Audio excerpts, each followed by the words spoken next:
August 6th Daily Devotional from the Heart by Ellen G. White. Christ is a child.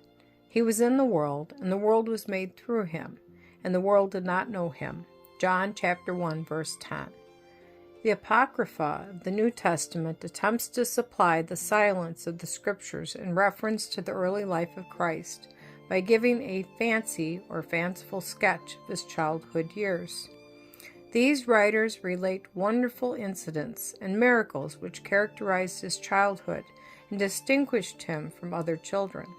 They relate fictitious tales and frivolous miracles which they say he wrought, attributing to Christ the senseless and needless display of his divine power and falsifying his character by attributing to him acts of revenge and deeds of mischief which were cruel and ridiculous.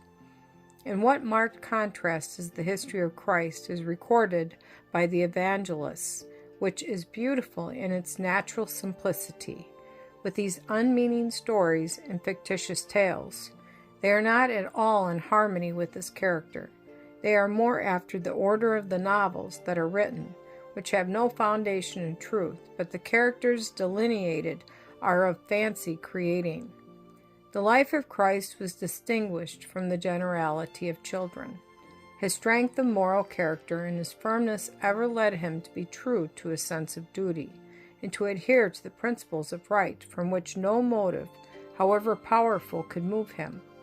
Money or pleasure, applause or censure could not purchase or flatter him to consent to a wrong action. He was strong to resist temptation, wise to discover evil, and firm to abide faithful to his convictions.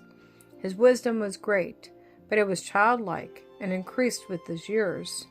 His childhood possessed peculiar gentleness and marked loveliness. His character was full of beauty and unsullied perfection.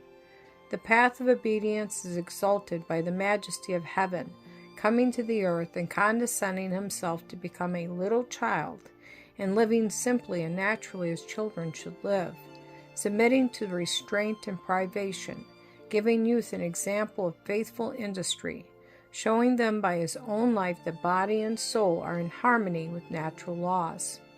Although children live in a fallen world, they need not be corrupted by vice. They may be happy and through the merits of Christ attain heaven at last.